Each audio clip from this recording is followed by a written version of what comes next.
didn't test. Okay. And probably most of you know me already, but I will anyway introduce myself. So as you see, my name, Helena.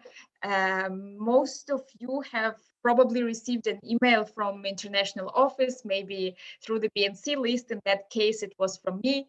So I work at the international office. And primarily I'm responsible for the PowerShifts project. And in the frame of that project, we look a lot at innovations in EYP format, and also in innovations of EYP output, of course, because that definitely belongs there. And probably also you've seen in my email that our output hasn't changed even a bit since the year 1987. And that's quite a lot, right? So I think none of you were born yet in that year, neither was I. So it's the time to do at least slight changes, and we want to invite you to see this as a process and a chance to participate in this big revolution and change. So it's in no way to just teach you how to do it at this webinar, but also to provide you a space to pilot our suggestion. And hopefully that pilot will open up your minds for more radical suggestions at the sessions you will be presiding or will be chairing, or maybe you are here in the capacity of the MC board. And with this being said, I give a word to our main trainer for today. It's Franzi Meyer from EYP Germany, an EYP alumna, and she was a president of LAX in 2016. A very famous session in EYP network focused on sustainability took place in a small village in Switzerland, and that was the session that Franzi presided. And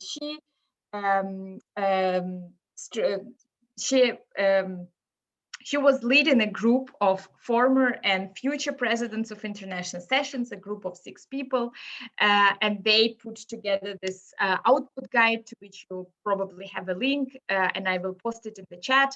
And so Franzi is here to explain this guide, the logic of it, new resolution template that the group has created, but you also, of course, welcome to ask her any other question about presiding, because she's very experienced president. So Franzi, the word is yours. Yes, thank you, Helena, and hello to everyone. It's super cool to see so many people here and to see that so many of you are interested in talking about how we might have better EYP output in the future. Helena has already mentioned that I'm an EYP alumna, but I've really enjoyed staying in touch with EYP through processes like this Output Lab, for example. So it has been a very cool way to continue to think about how to make EYP better, or how to help it move forward. So I'm really looking forward to talking about that with you today as well, and also, of course, to hearing your thoughts. We thought we would start with a little warm-up on Menti to see who's here, what your ideas are on EYP output and resolutions. So in the chat, you will find the link to the Menti. And Helena will share, I think we need a code as well still. And then Helena will share the screen so we can see each other's responses as well.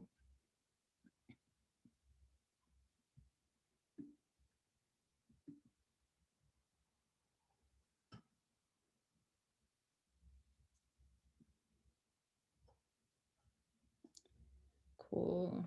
And you can see now the code up there, 72757104. Perfect.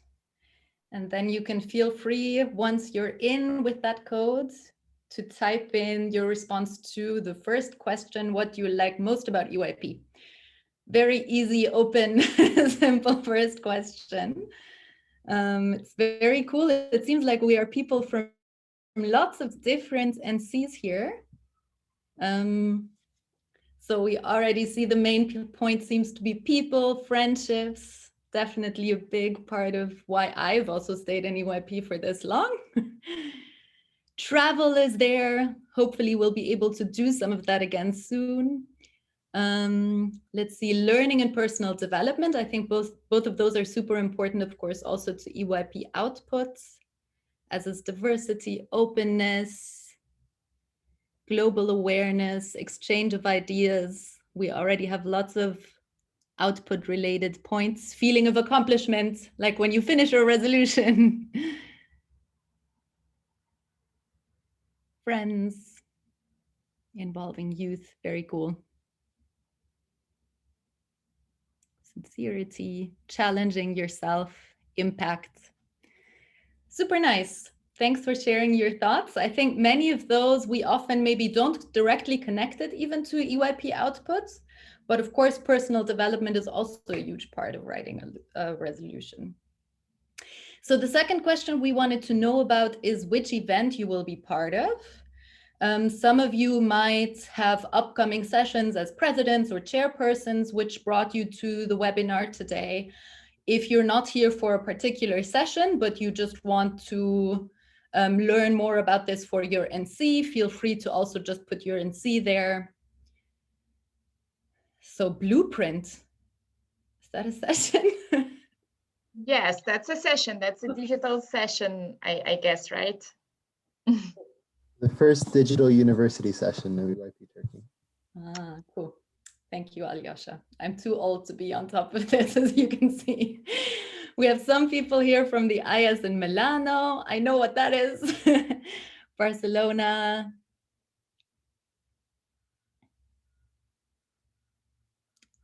EYP Sweden, Bergen, Cork, Vanta, Novi Sad.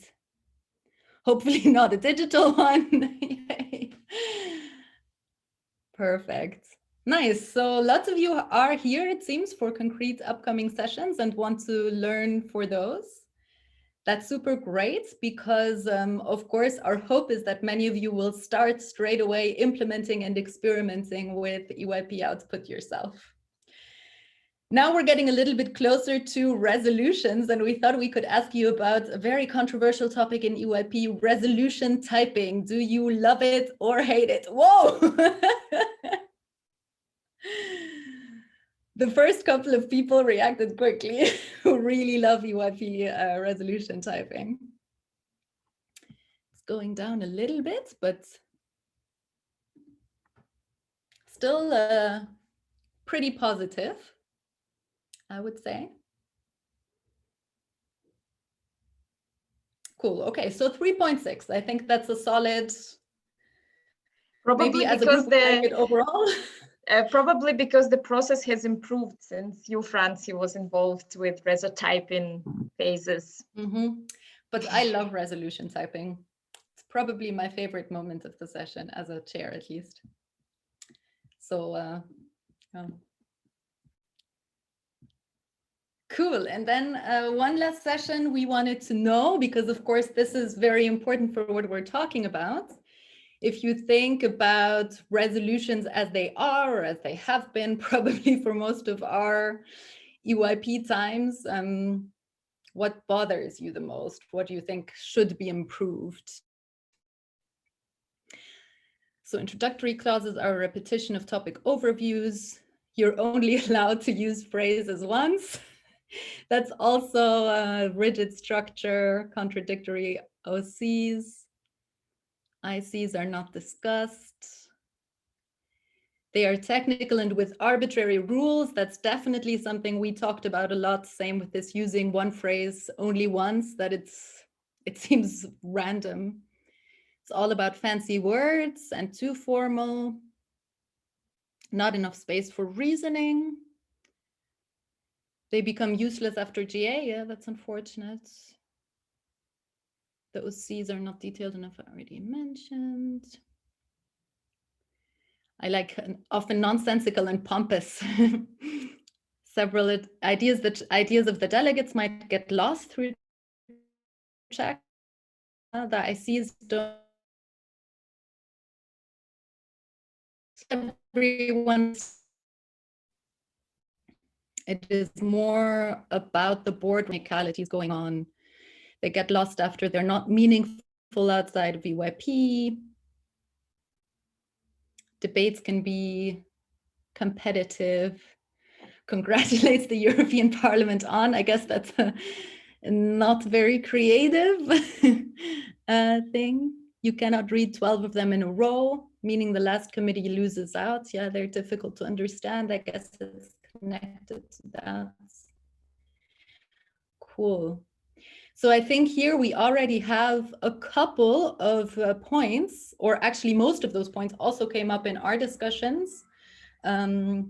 So hopefully we are starting to grapple with some of them in this discussion of EYP output.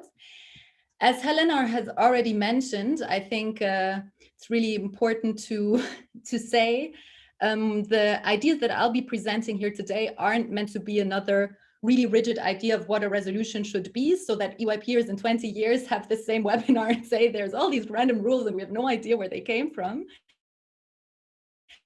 But what we really hope that it can be is kind of the beginning of a conversation about EYP outputs, that we can work together on improving them, and that it will also continue to evolve over time. So I think none of the people who are part of the output lab would be angry if in 2 years the structure changes again, or people find a better way to do that. That's very, very welcome, actually, for that to happen. I'll now give you a little bit of an overview of the things that we discussed in the output lab and of the core ideas from the output guide. I hope you can now see my screen. No one is protesting, so I guess yes. Cool. So here again, just a couple of questions that we asked ourselves in that process. Many of them you guys have also already expressed, right? What are these rules? What is the purpose behind them? We looked at a couple of sessions that actually did do resolutions differently, and what was cool about that and what maybe wasn't. And we also thought a lot about what it actually is the purpose of a resolution. What does a good resolution mean? For who do we write resolutions, and questions like that.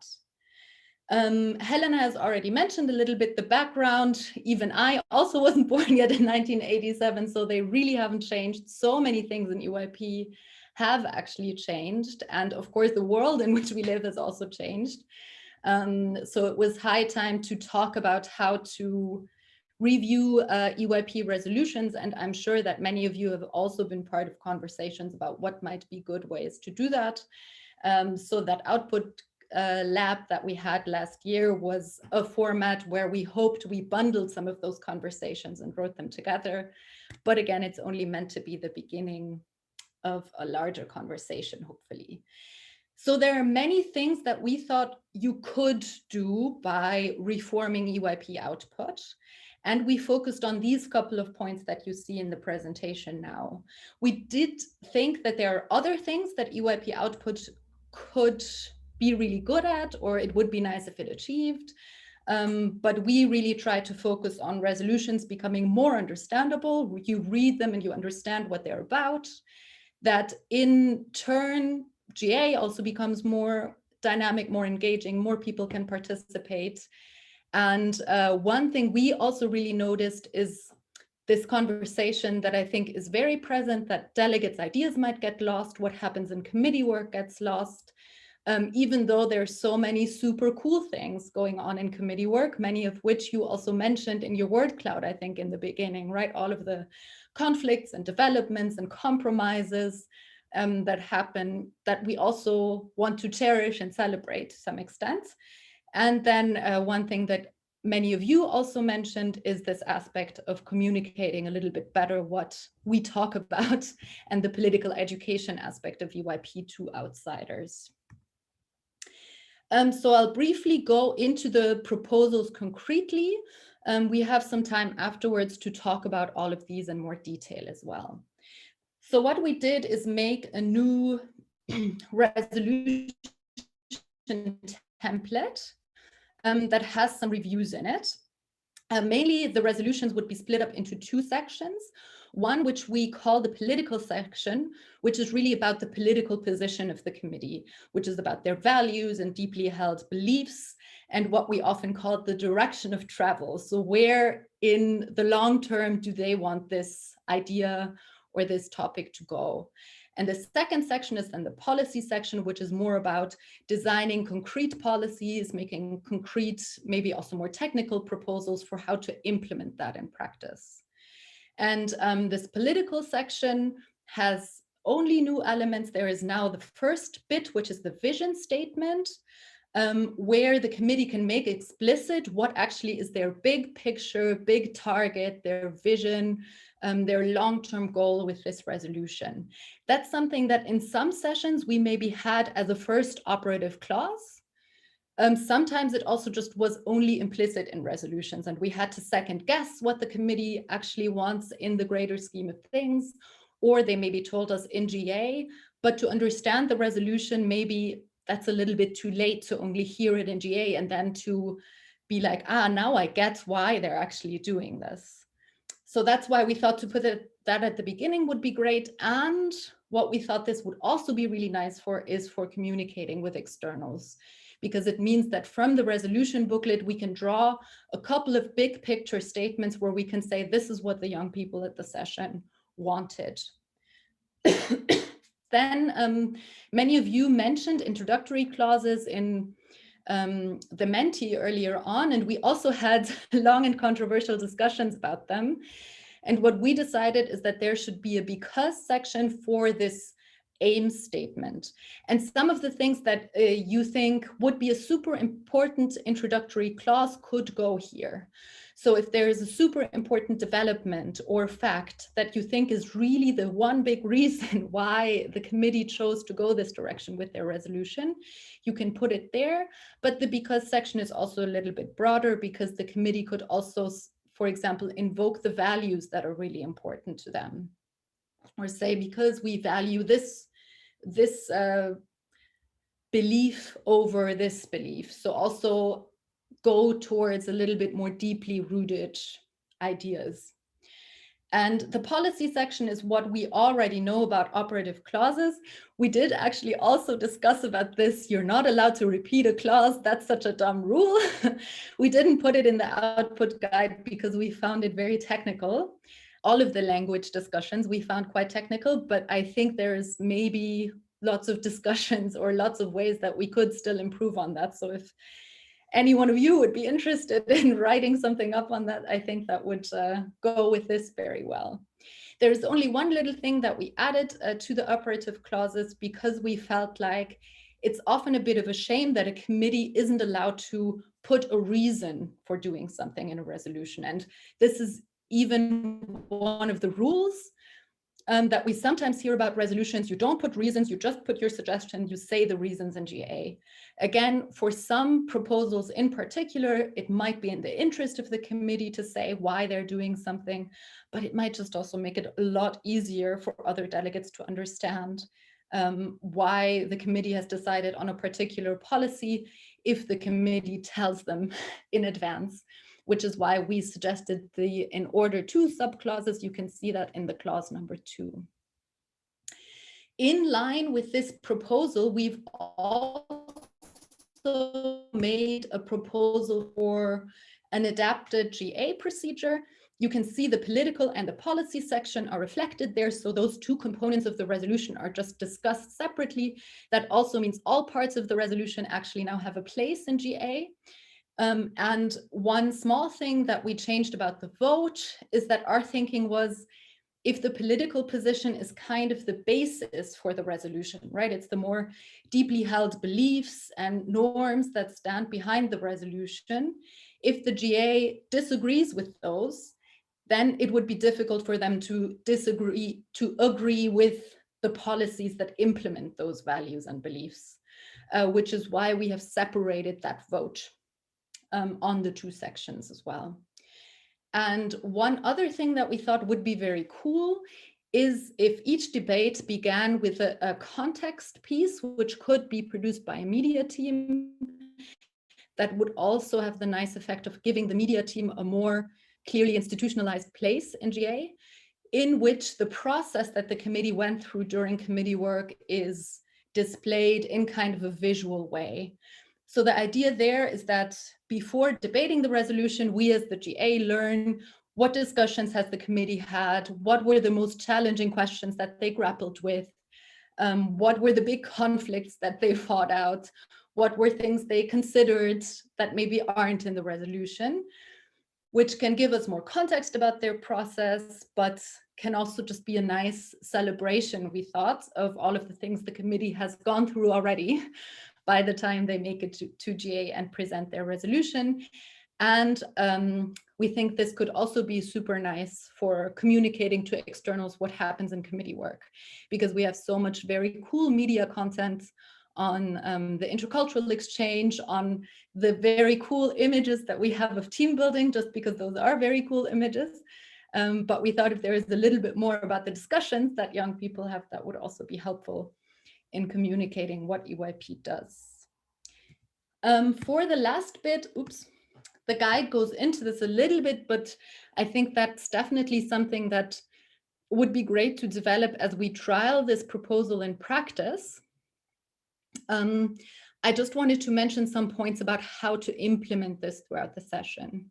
So our thinking was definitely that having a different output would also change the way that the entire session is set up, that perhaps delegate prep is set up. We presented this proposal already at the BNC meeting, and how it would be implemented was a big concern there. So I think we can spend a little bit more time on it now.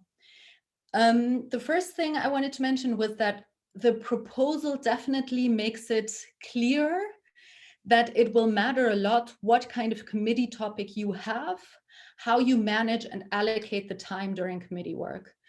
So if you have a topic that's very conflictual or strategic, it will be super difficult to come up with that aim statement, because the aim statement is the actual challenging thing.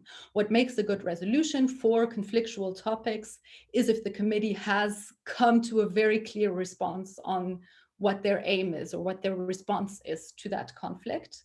So for those topics, you would spend more time on that aim statement, and once you have it, it would probably be relatively easy to come up with what that would mean concretely for policy proposals. Whereas if you have a more creative topic or a topic that looks more towards implementation, coming up with that first statement should be easier. Sometimes that's even implicit in the topics, right? If we think about how do we make mobility more sustainable, the aim statement is, of course, a greener economy, more mobility in cities, blah, blah, blah. But what will be more difficult and therefore take more time is to come up with cool policy proposals that are creative and particularly effective. So we think that time management component of different topics is more explicit in this resolution format, even though probably the time allocation has always been like that for different types of topics. What I think was mentioned a little bit at the BNC meeting is that you could go through the resolution template in chronological order in your committee work and say, okay, we first tackle this political position bit, and then we go to the concrete parts. There are some advantages and disadvantages of doing that I think a chair's team or board or individual chairs will probably need to decide on a little bit. I've listed some advantages and disadvantages here. I think probably the main challenge of formulating that aim statement first, particularly if you have a smaller and shorter session, if you have more inexperienced delegates, will be that having a discussion on big political values and kind of those very conflictual topics can just be quite tricky if that's the very first thing that people do when they come to EYP. So that's particularly what I was thinking about in the points that I wanted to share on committee work. There are some points in the guide on how delegate prep might help to prepare for those components of the resolution that you can have a look at. Generally, I think there are some ways that all of the components of the resolution can be made more efficient. So for the aim statement, what is always an easy way to do that is to just, as a chair, pre-frame what directions the aims can go into. So if you have a conflictual topic, nuclear energy, yes or no, for example, maybe you just tell your committee, look, we can either write a resolution that says yes, or we can write a resolution that says no. And we'll have to decide between one of those. And often it's not so clear, I think, particularly to younger, newer delegates, that is a conflictual topic and that it's really just a yes/no question. So pre-framing it as a chair early on can make it much easier to break it down. You can have a couple of pro-con exercises, for example, etc. And I think what can also help break down this abstract discussion is to think about the core conflict of the topic and some very, very easy and accessible examples. So if you have a topic that is about freedom versus security, for example, you can think of some examples where that conflict is important, public surveillance, and have delegates talk about those just to get warmed up, to mobilize some arguments and write those down, and then have that transferred into your aims, so that it wasn't perhaps even so clear to the delegates that they were talking about the larger scale aims, but by thinking of a concrete example, they already thought of some pro and con arguments that flesh out the aims a little bit.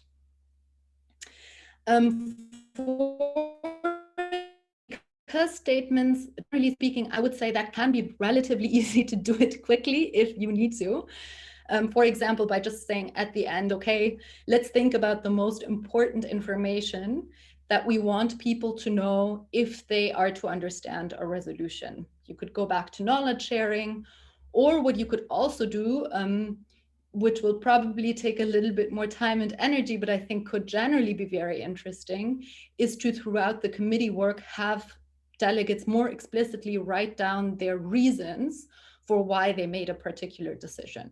So every time they come up with an operative clause, or every time they make a decision for what needs to go into the aim statement, you can explicitly note down, this is why we found that convincing, or this is why the delegates who really fought for this in committee work, this is the most important reasons they gave. And then that is perhaps something that can go into the because statement. Generally speaking, I would say less is more. A longer resolution is not necessarily a better resolution. And I think especially if you're at a short session, having an aim statement that's just one sentence is perfectly fine. If you have a conflictual topic, having just a couple of operative clauses is also perfectly fine. Yeah, and for time management in GA, we were definitely envisioning that you could structure GA debates differently depending on the type of topic or depending on the resolution. So if the political section is very rich, controversial, there's a lot in it, have a couple of rounds on debate on it and maybe only one on the policy proposals. If that's the opposite, then maybe just spend one round of debate on the first section. That we think also gives a little bit more flexibility for how we do GA, because, you know, now it was just always, do people have interesting operative clauses? Whereas with this new idea, maybe there's other interesting discussions that you can have in GA, even if the operative clauses aren't that controversial or there is not so many points on them. So those are just some first ideas. Happy to go into more detail in the discussion as well. We wanted to share with you quickly the suggested action plan. We've already gathered some feedback on the proposal at the past BNC meeting, as I've now mentioned. And what we're really now very excited about is actually piloting this template. There were a few events that tried out this format or a format similar to it. That was the German Franco Youth Forum last year and the Young Europe Ambassadors Project. But of course, it will only become apparent where are the biggest problems and challenges once we've done a couple of sessions with this format, which is another reason why it's so cool that so many of you are here willing to try it out. definitely all of the upcoming ISs will trial this proposal, and then hopefully we will gather feedback throughout on it.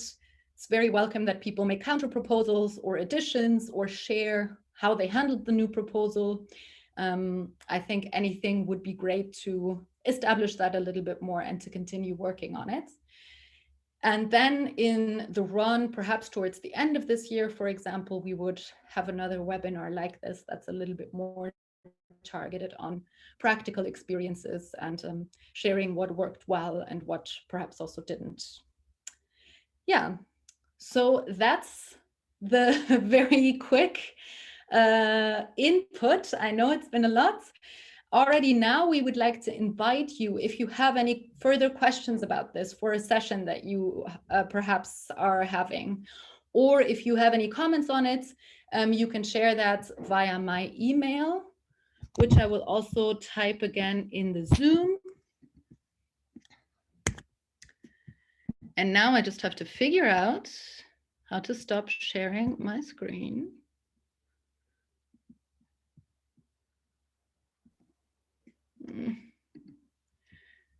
How do you do that? There should be an option, stop sharing. So open your Zoom, open the Zoom. Ah, yes, it was covered. Yeah. Yay. And it's because now I will start sharing, and I would ask you again, go back to Menti, and there we will have 2 interactive questions for you with which we want to start the discussion, and there are already some hands raised, so great. So just let's meet shortly again on Menti. And yeah, our first question is, what is your initial reaction to the proposal? Very informally, whatever you feel, wow, great, I prefer the old version. There are some doubts, of course, but that's okay. Confusion, of course. Always with changes comes some confusion, uncertainty. Necessary, interesting, positive, fun. You see, I'm just focusing on positive things because I can, as moderator. Skeptical but excited, lots of work, duration of J, love it, awesome, is a big change. It's interesting that the biggest words now are excited, positive, interesting, confusion. That's, I think, what is usually comes together with innovations. And then a short next question.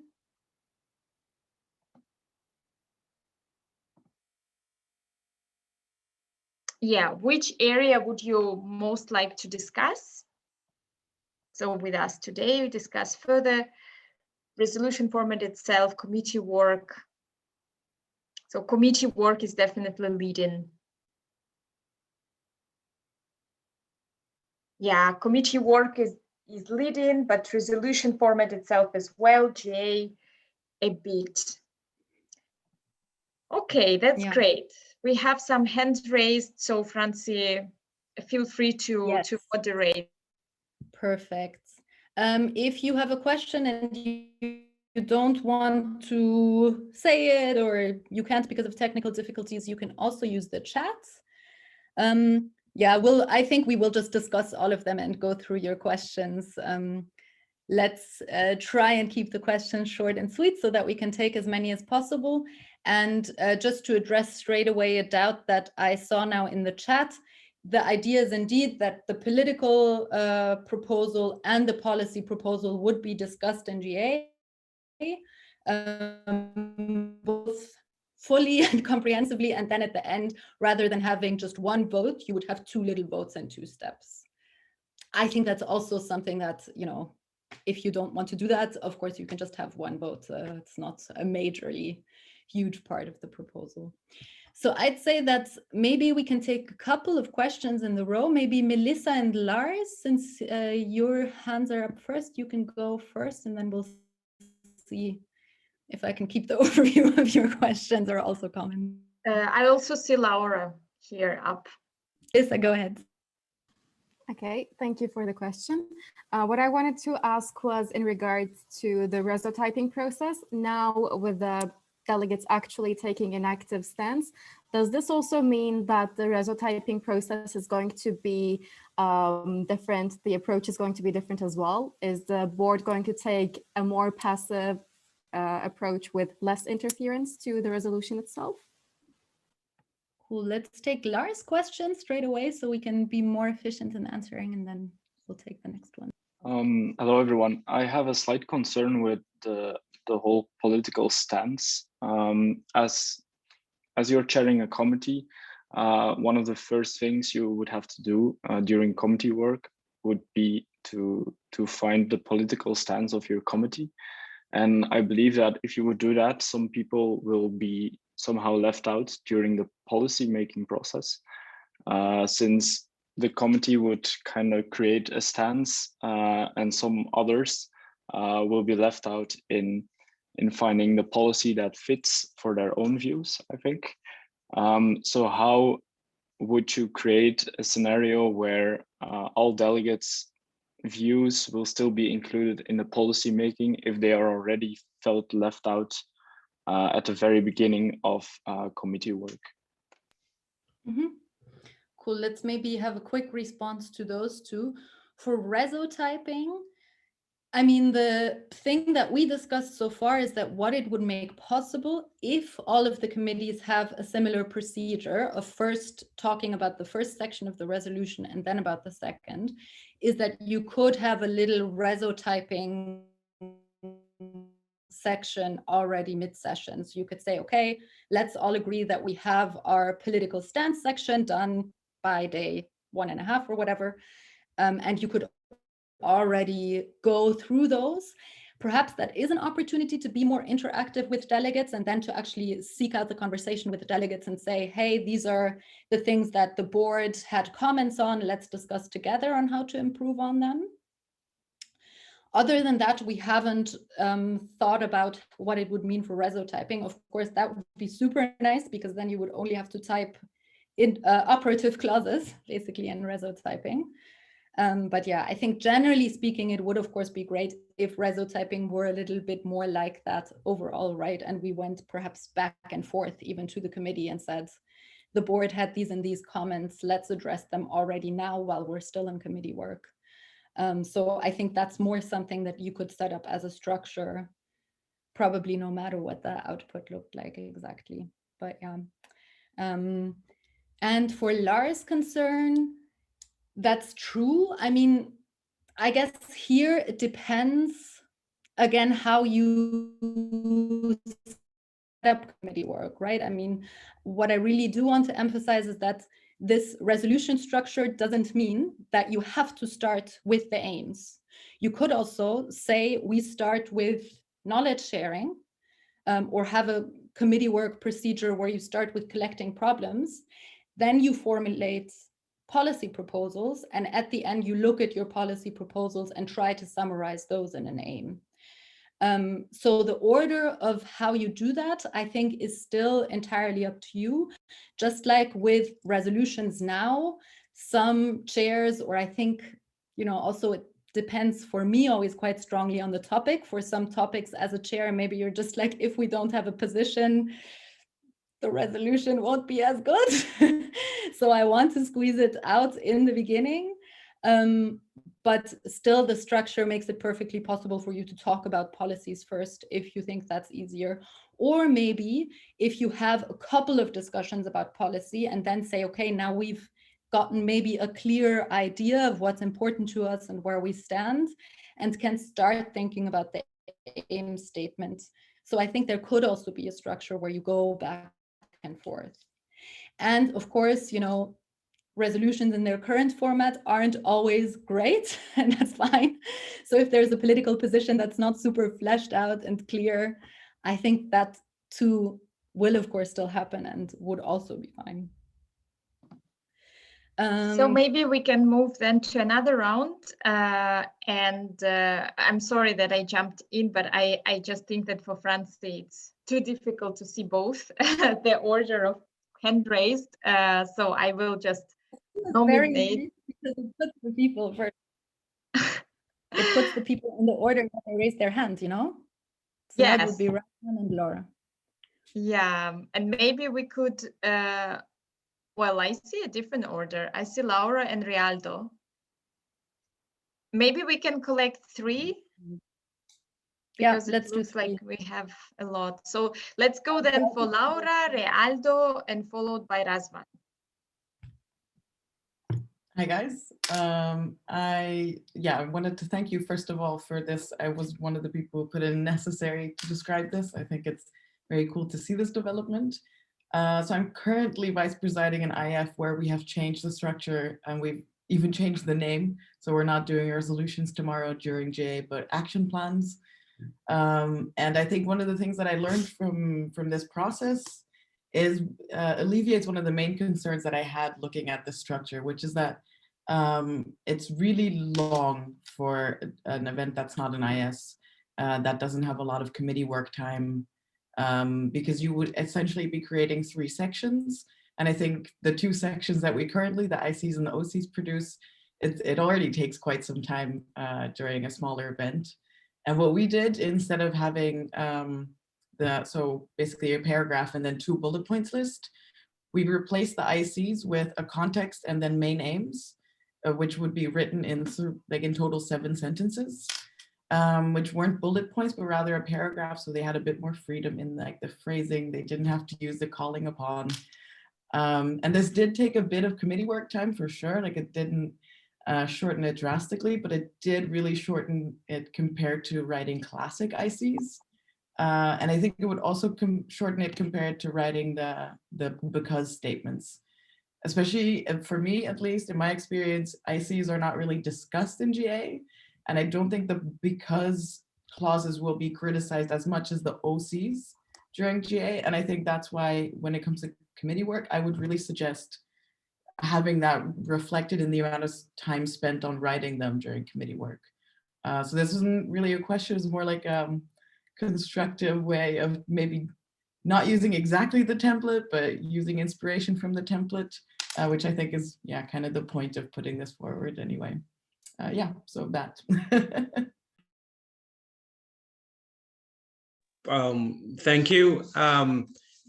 Right now, we are just 5 days away from starting of the IS in Milan, and it's been very intensive, especially with the pre-session. But above all, it's been very intensive for the chairs to figure out the method, like the way we will do the committee work, seeing that this is also the first digital international session. But I have 2 things. First would be a comment, rather on the GA side of it all. I would think that, as you mentioned, it was an advantage to have this new structure elevating into the GA, because at the same time we're discussing political ideas of a committee, and whether the topics are different. It seems like in a GA that is diverse, as we do have them in EYP with diverse topics. I vividly remember a lot of sessions where what we could call technical topics would be rather just, may I say, boring to discuss, because you would have the rigid structure of, ICs and OCs, and you would not have a rationale behind these technical topics, but rather like, I don't know, some figures about investment, impact banking, or very complicated topics. So the delegates wouldn't really grasp the idea, even though the committee, the proposing committee, would be super intelligible and they've done a great job. So with this kind of structure, I would think that the GA would be a more comprehensive space for everyone to understand even the more difficult topics, because of that political argument right there, because of this argumentation. The second one, which also bugs me the most as well as an upcoming chair in Milan, is the one about the teaching method in the committee work, because right now, as we mentioned earlier, it's a bit long, and it's a bit outside of the box thinking, and really the structures that, for example, I myself have used already as a chairperson fit, but don't quite fit into what we're really aiming with the resolution. So there's a gray area there of exploration, and as Laura excellently pointed out, there's inspiration that could be taken from this template and to play. But what I'm thinking right now is, as for example, Milan is pioneering this into an international session, and other international sessions would do it as well. What would be the exact impact of teaching politics and political statements and political aims into the EYP teaching method overall? Because already we do have some guidelines and some points network-wide, also published in the EYP members page. So my question would be, what would be the impact in the whole values and concept of the teaching method in EYP to have included not just as a structure the political aim or the political statement, but also as a concept, because this would change a bit the role of the chairperson and would probably enhance the sets of requirements to be talking about political statements. Thank you. Cool. Let's move on to the next question. Maybe if people can keep their questions as short as possible, because we still have super many people who want to say something. Sure, I'll keep it short and simple. For me, it's a very cool idea. I like the idea of changing it. It's creative, especially, but it's asking for more than just like, the thing is, I think the top level of changing the resolution is not enough. I think it's asking for an extra layer of looking on how do we look at what is the vision for a session. I feel like most of the confusions of the people that are in here are because they're trying to fit a resolution that allows for creativity and for changing different styles, and it's not trying to fit it into one thing for a session that will have topics from different points of view. If we would have a way of looking at how do we change the vision of a session, or how do we put the topic of the session to like cover topics that would fit within this resolution better, I think this would allow for the draft to be used in a better way, because then you could balance how do you do committee work on a session level, how do you do the GA, and how do you look at organizing the entire session. So maybe it's more of the NC now with this outcome for the academics. How do you think of putting your session? Because if you have two conflict topics and 5 creative ones, you'd have the issues as a president as well to like balance that out. In an IS, you could have 5 from different types of topics. In a smaller scale session, you're interested in giving delegates an opportunity of getting along with EYP, not putting the topics that the president is interested in discussing. And if you can have that idea of putting a vision on top of this structure, I think it's a much better way of using it. Yeah, totally. I think that's a very good point that, I mean, I generally always feel it would be cool to pay more attention to different types of topics, to maybe clustering topics by types of topics and reflecting that also in the topic writing, that it's balanced. So I think that's a very good point, that in designing the topics, it would be good to pay attention to this. And then indeed, like you were saying, Razvan, you could also say, here are people who will work on the political section first, because their topics are suitable for it. 5 committees who do that, and 5 committees who do it the other way around. So maybe a general thing that is good to point out on this political section, which is now what we've called it, but I think it's not so different from, I'm sure many of you will have been in committee work processes where before coming up with operative clauses, you formulated an aim, right? There are some topics that just ask for that. And this, what we've now called political section, it isn't meant to be in the sense of being party political, but we called it political because it's an aim, a political overarching aim, because it's meant to include a political position, ideally. But really, that beginning section is nothing more than the aim that the committee has formulated. And in quite many committee work processes, that might be the first thing you do, because then you have an aim formulated, and based on that aim, you make your operative clauses. That's a method we already super often use if we want our operative clauses to be coherent and to all contribute to a similar goal. So in line with that, I think firstly, it's not necessarily the case that this will take more work, because once you have the aims formulated, you have the opportunity to go back to that aim statement and to, from the beginning, sort out policy proposals that match with it. For many topics, as I was saying, we do this already to make committee work more efficient, so that delegates have a very clear idea, this is what we're going for. We're not brainstorming for lots of out of the box random proposals on this, and maybe we should also still include this random topic. No, we now have formulated an aim, and that's also a prioritization, right? So it can also streamline the process of committee work. I agree that there's some variation that can come from different types of topics, but I think if you set it up this way, it can make it a lot easier to come up with operative clauses. And again, that aim statement is something that's already part of committee work processes, so I don't think it has to be very difficult. Which is also what I would say in response to the, is it a problem to have a political position? My opinion is very much that a good resolution has a political position. And I think, of course, in EYP, we can talk about how do we do political education without imprinting our political ideas on our delegates, right? On delegates expressing their opinions. But of course, delegates are in EYP to express political opinions. Yeah, so I think if there is a strong opinion in there, it's always great for a resolution. It makes for a better debate, and it makes for a more controversial debate.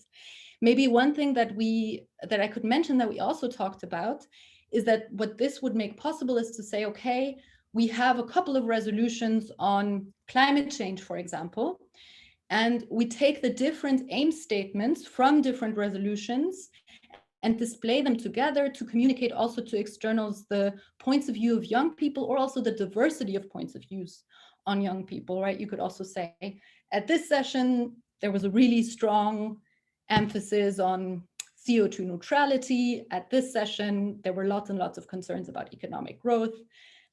So I think it's also a way of showing that there is a diversity of opinion in EYP, and that is always a challenge in committee work, right? That people have different opinions, and we try to get those together.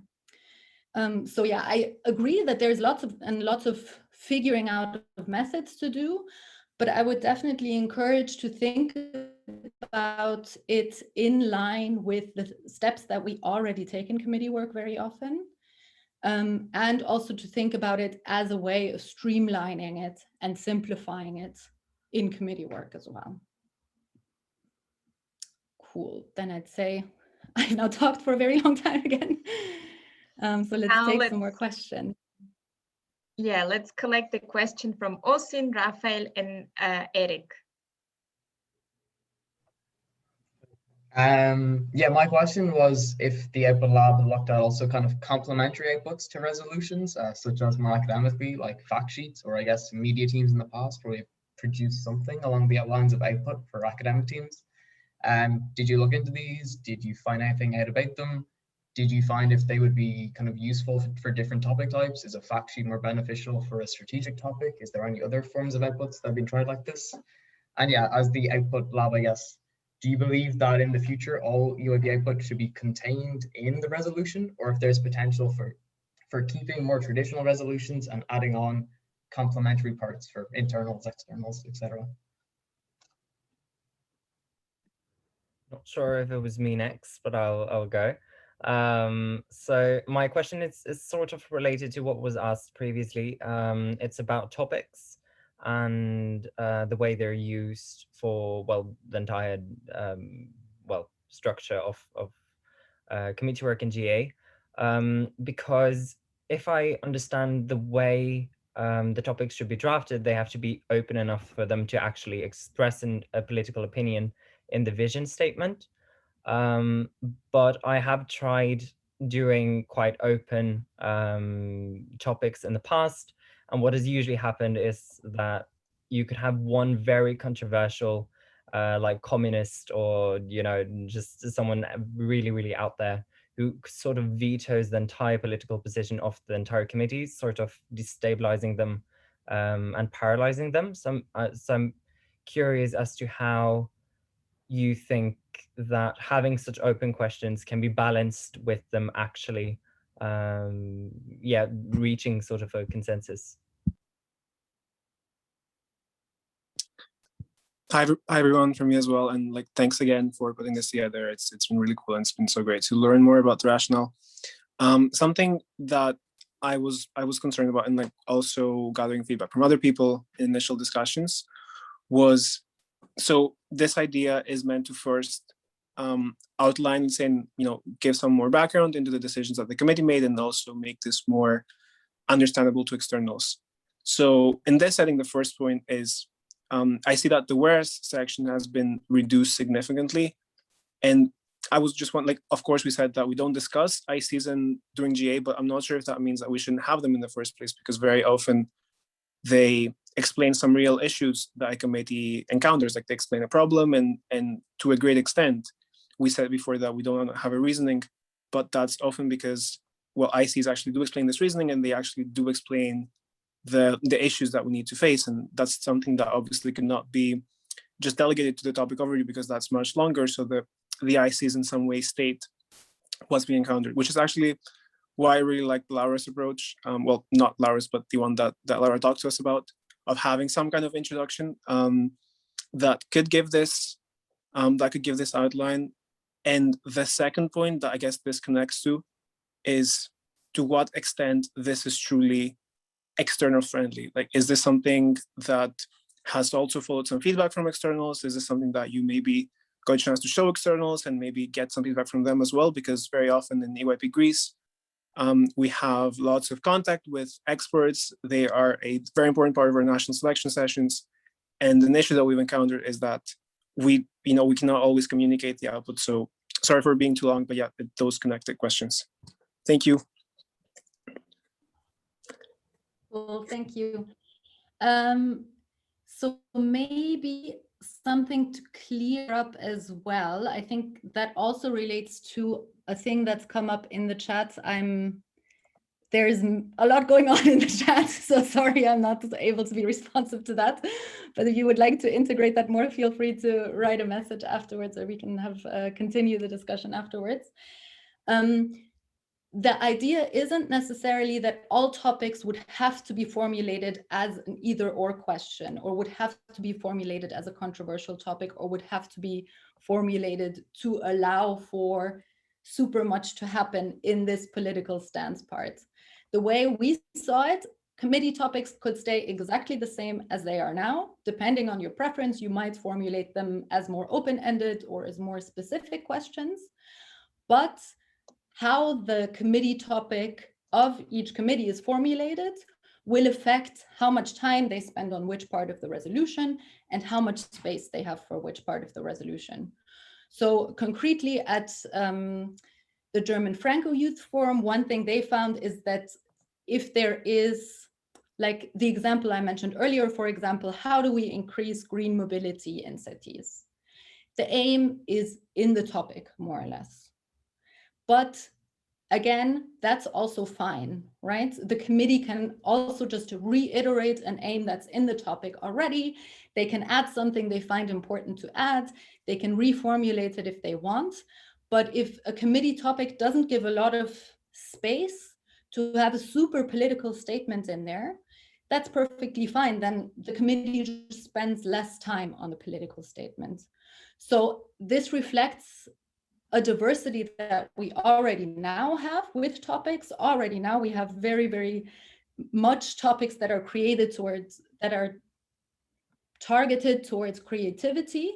And there the committee spends lots of time thinking about what would be an interesting new practical way to tackle this. And already now we have topics that are just very controversial, where you have to make a clear decision on which direction you want to go on. And already now committees then spend more time discussing their stance and less time discussing concrete policies. So, you know, we talked a lot in the Output Lab about how to formulate topics, how to formulate a good topic. There's lots of different views, of course, on this, but I think this resolution template doesn't change anything for how you see that, at least not necessarily. There can still be different types of topics. Just the way the topic is formulated gives more or less space for the committee for their different sections. But again, that's perfectly fine. And that also means that you won't be super overwhelmed because your aim is very clear from the committee's statement. You just have to write it down, you're done, you can move on. There was a super interesting question about introductory clauses, and we had almost this exact same discussion. There were some people who said, let's get rid of introductory clauses, they're boring, no one reads them, no one cares. And there were people who said introductory clauses are very important because they give the context and they help us understand the resolution.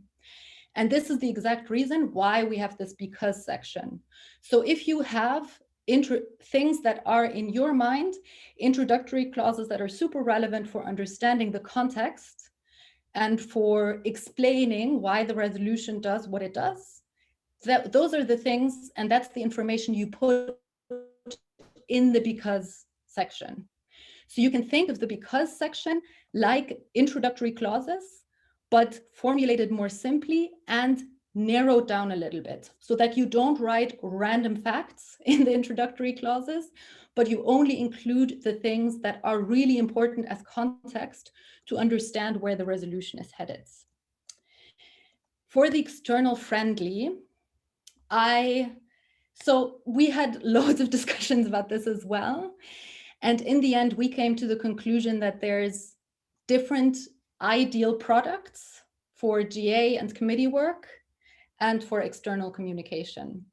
And we saw some super cool examples that, for example, made flyers after the session to communicate the output to externals.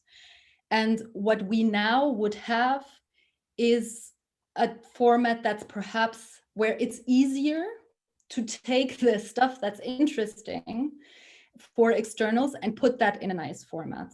Because, I mean, my view is, I'm not sure, I can't remember now if this was the view in the Output Lab, but no external will read through a resolution booklet. It's too thick. There's too much information in it. You have to look for too long for what is actually interesting. So I think if we want to have really appealing things for externals, we will have to summarize it and narrow it down a little bit. And the best and easiest way to do that we thought of now is to say we take all of those aim statements and put them together in a visually appealing way. And that can go to externals. It's not a lot of work to produce that. And that would be a relatively easy way to do that. And I think that also relates to Osen's question, that this would then, especially for externals, we felt like we probably have to make additional products, but maybe we can make them in a way that is easy so that we have a super nice graphic template where we just have to copy and paste aim statements and then say, ta-da, here it is. We also begun our discussions with thinking about if we can actually take a more radical approach. So in my view, the new template is not a very radical reform. It's still quite close to what resolutions look like now. But here too, the challenge is there's different opinions. There's people who like resolutions as they are now. And we looked at, for example, the Young Islam Conference, which is a new project of the Schwarzkopf Foundation.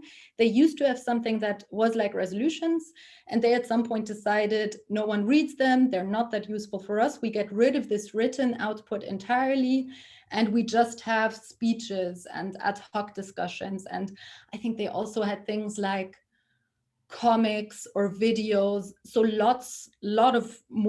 way more creative outputs, which, you know, I still think would be super cool to experiment with as well, to think about maybe resolutions are just also very academic and formal and technical, and maybe there's way more interactive ways to do this. But yeah, I think it would be super cool to continue to look at that in the future. I hope I've covered more or less everything, but I've talked for way too long already again. In the meantime, I followed some questions in the chat, and many of you are asking about the support structure. So the way how we envisioned it now, so we need this phase as a pilot phase. So it's difficult to, you know, support on a rolling basis while we are trying something out. And we need you, of course, to also identify the blind spots where it was challenging to use that format, what exactly your experience was with that. And that will help us, of course, to then identify the support structure needed and develop it together. So at the moment, what we envision for the process is that after using this new template, we definitely want to invite you to reach out to Francis. So she will be collecting the feedback, either positive or negative one. Of course, then you will have to take some time to also write that feedback. We want to collect it now in this way.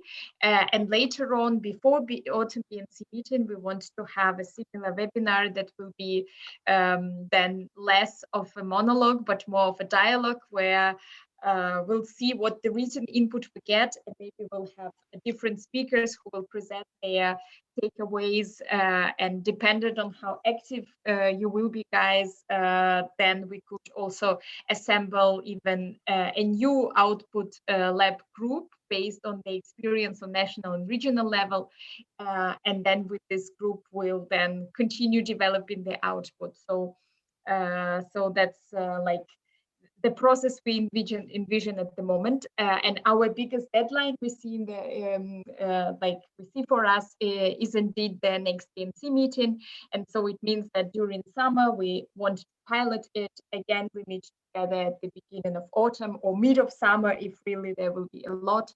And in the meantime, we definitely have here Francie for you. This webinar is recorded, so you always can listen again and hear what the suggestions were. So that's about the support structure. And of course, I'm very open for other suggestions that you might have. And in that case, for sure, also reach out to me if you really want to be a part of this and develop it further together, and maybe also adapt adapt this format for small scale events, as there are many questions and concerns about that.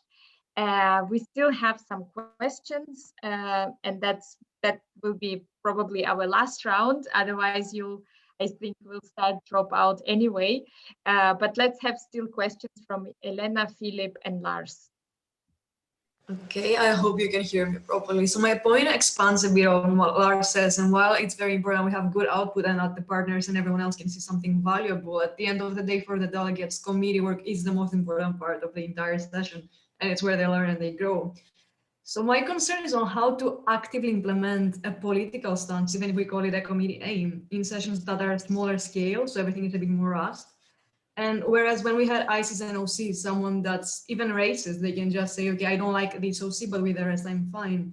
They cannot do that with a political stance. They cannot say, well, I don't agree with the political stance, but I can keep working. So how will we train first-time chairs in Rust events that don't have the time for a full discussion, for full knowledge sharing, to protect the welfare of these delegates? Because again, now it's digital, so people can just close their screen and fight, and it's a bit more controlled. But when we go back to physical events, it will just, in my opinion, be a room of people where they find the one person that has a different opinion from them, and they will just put them in the corner, because at the end of the day, the chair will still be in the committee room and saying, well, you need to make a unanimous decision.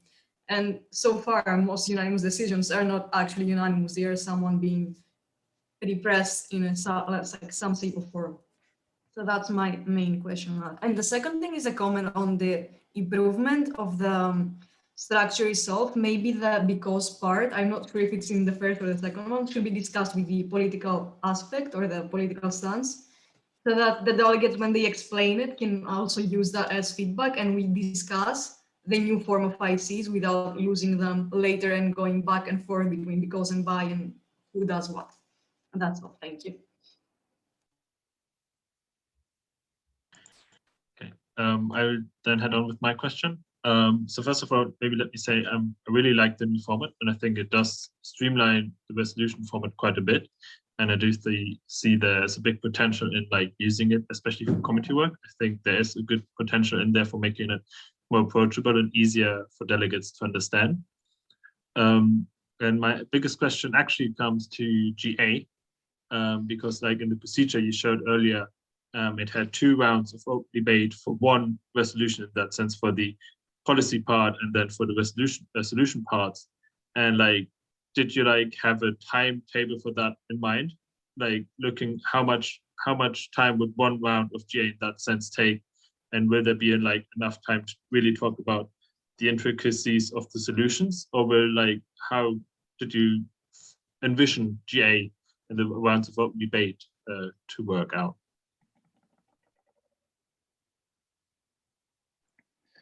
And then me as the last one. For me at the moment, there's 2 big issues, being transition and training. So I fully agree with what Philip said, that this new format has a big potential to improve the quality and the resourcefulness of everything that happens within the network. However, at the moment, there is no real transition period set. How will we do this, and how will we put this new format into place? Since well, EYP and the whole academic aspect of EYP has worked over the years simply because we all followed the same standards. Everyone had the same ideas and methods somehow. Everyone could give their own touch, yes, but we could work together easily because everyone kind of had the same training. So how will we put this in place? And then with that, of course, comes training. Given that at this very moment, there are a lot of newcomers who didn't really have the same training we used to have before Corona. I see this as a very complex issue since it is an extra burden to take this political aspect into committee work. And if you then have chairs who are very inexperienced and do not possess the same amount of training, how will this work out and come to a good end? At this moment, I don't see it. I would love to work on it, but it's going to be very complicated in my opinion. Okay, cool. Thanks for that last round. On Elena's question about the worry that you lose people in the political stance, or they are basically nailed down to formulating a common aim. I mean, with this political stance thing, again, I really, really want to emphasize, also because of Lars's point, it's an aim statement or a vision statement. You could even make it a vision statement, and then it can be very broad and also long term. So yeah, an entire resolution is always political, right? We discuss political issues, that's what we do. So every discussion we have in committee work is political. I would actually even say there could be a case where the vision is the least political because it's so long-term and general. Generally speaking, I would say coming up with that aim statement is a negotiation like any other. So if your committee has very different ideas about what to have, and there will have compromises, right? Just like if you discuss an operative clause that people can't agree on, they'll have to compromise, and then maybe the aim statement just won't be as strong. We are 100% against nuclear power. It needs to be abolished straight away from tomorrow, la la la. But it will be more general and say, we want an energy mix and it will depend on circumstances, la la la la la. Which is the same procedure that we do if we can't agree related, so that those who oppose it can get on board with it, or you try to find a different angle so that people can get on board with it. So I wouldn't get too caught up on that this is then the one thing where heads really meet. But yeah, I think just like in any other political discussion that we have in GA, you'll have to compromise, and then maybe you as a chair who really wanted there to be a super clear point on this in the aim statement will have to say, okay, too diverse opinions in the committee, that won't happen. And of course, I also think every topic gives some room of the content that goes into this aim statement. So maybe if something is too controversial, then it doesn't go into the aim statement. Or maybe they ensure energy security in Europe for the future, which can include lots and lots of different policies, and probably everyone would more or less agree with. It won't be as controversial, but many things that we write in committee work aren't super controversial and interesting, and that's also fine because there's lots of discussion behind it, right? And this is also something no one asked about it, but now just mentioning it because it might be interesting to some of you. We did have a little bit of a discussion about unanimity and consensus, and thought about if there is maybe outputs that can reflect the fact that not everyone in a committee always has the same opinion. And so is there a way to say, this is what the committee agreed on. These are controversial points that we had that we couldn't agree on. It might also be interesting to include that in the output, but yeah, maybe something for a future concern. Then, Elena, you also mentioned on the because clauses about where you place them in committee work. I think there's super many ways of doing that. I would probably say it depends a lot on the topic and how you set it up, whether you say, I make the aim statement and then formulate because, or maybe if you want to, because there are lots of concerns that this will make for radically different committee work.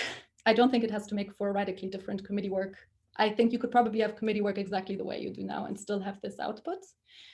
If you say, for example, we start with collecting problems, then we think of solutions, and then we summarize where we want to go on the long term in a big visionary statement. Or maybe before we think of solutions, we come up with that visionary statement. And then the stuff that we discussed under problems goes in the because section, the vision goes there, and the policy proposals go there.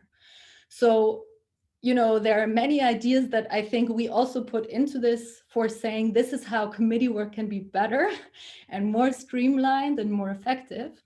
But I think if you want it, or if you find it challenging, I think you could have committee work exactly the way you do now and arrive at the solution without necessarily more chances to discuss this. I'm super happy to answer questions on this, but I really think that's possible. I really think it doesn't have to. If you prefer the structure to stay. Realize where it's coming from, because the formatting was a bit weird of the GA. It was meant to be 0.3.2 rather than say 2 rounds of debates. So the number of rounds of debates will depend on the length of GA. I still think the best idea would be to say we look at the resolution as a board and we think about, will the discussion on the political stance be very interesting? If not, we have 1 round of debate and then move to have the remaining rounds of debate, be that 2 or 3 on the policy proposals, if we think the political section would be super interesting to discuss. Then we give it more rounds of debate. Cool. Now I've again talked a lot. I think we've already taken a lot of time and lots of different questions. Maybe just to wrap up, 2 things I want to point out. One, maybe still Lars's point on the transition I should still address, because so the idea now is that ISs will trial this proposal. If you're having a session, there is no obligation to implement this. You can proceed as you want, right? So I want to. Well, yeah, but I mean, of course, it's always a balance. If you want to try out something new, then it will energy and time to that. Then I would maybe wait until other sessions have tried it and take their methods. So I really want to reiterate, first, you don't have to implement this. You also don't have to implement it exactly the way that it's written there now. It's very welcome that you take different approaches and amend it or suit it to whatever other needs you might have. And I also really want to emphasize that it's perfectly possible to have committee work as it is now and still arrive at this output. And if that's kind of a worry or you're unsure of how to do that, definitely write an email, because I think it's not so much added effort to then squeeze that into this output. And the second thing I want to mention to wrap up is generally to everyone, definitely write an email. I'll put the email address here again as well. If you have remaining open questions or comments, I think in particular, it would be very cool to hear from people who are planning to implement it at upcoming sessions. What we can definitely do, for example, is if a couple of people get in touch and say, look, we want to talk more about how to implement this, that we get a couple of people together and just have another talk like this in a smaller round, for example, because there does seem to be a lot of interest and a lot of need for further discussion on it. So I think we can organize it if several people get in touch. I mean, we have now thought about how to implement this, but I think there is many, many different ways to do it. And perhaps also you have some ideas on how to implement this that we could then share. So I think that would be really cool if you have interest in that, or you have other questions that you'd like to resolve, or anything else, definitely write an email, and then we can organize another couple of follow-up conversations, even if that will be useful. Cool. And yes. then I think maybe, Helena, we can also save the chat to see if there's anything we now missed and that we should address in the future. Definitely from my side, a super big thank you for attending and for your broad interest and for the very lively discussion. Again, I want to return to something that I said in the beginning, which is that we don't want this to become a super new rigid format that lasts for 30 years, but we really wanted to just be the beginning of a conversation and further development on output. So really view it as an invitation to continue thinking about it, continue developing it and adapting it to your needs. There's definitely lots of different ways to do this. And of course, we in the Output Lab also had controversial discussions about this and didn't always agree on everything. So I can also imagine some things that I said now, some people in the Output Lab would be like, no, that's definitely not the case, la, la, la. So yeah, I think, you know, having those different approaches is very useful. Just outputs a little bit more. So that I think would also be very cool. Okay, now after having another very long speech. Just last minute maybe for me. So I see there is a lot of interest for some support structure, for some talks in between the process. And that's definitely something that we also will keep very open and flexible. So tomorrow you will receive the feedback form for this webinar. And in that feedback form, we'll ask you for also like your ideas of what kind of support you prefer, you need.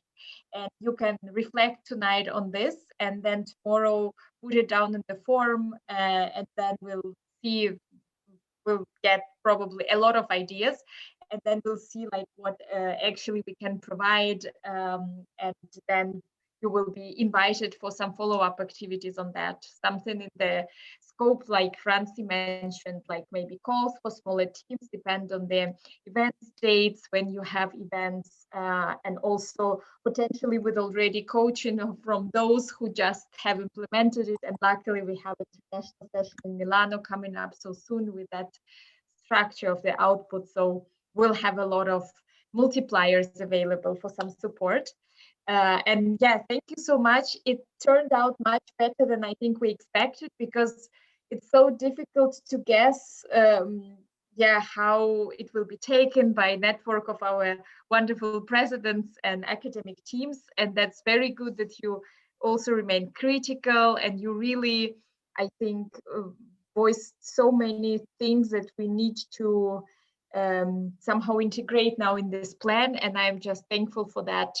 It was like super productive. We kept notes, and definitely still, if you get some idea or question, reach out to us through our emails, and expect the form tomorrow to also provide additional input.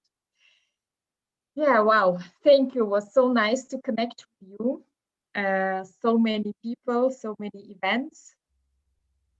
Yeah, and then maybe let's just unmute ourselves shortly and say bye to hear some voices diversity when checking out.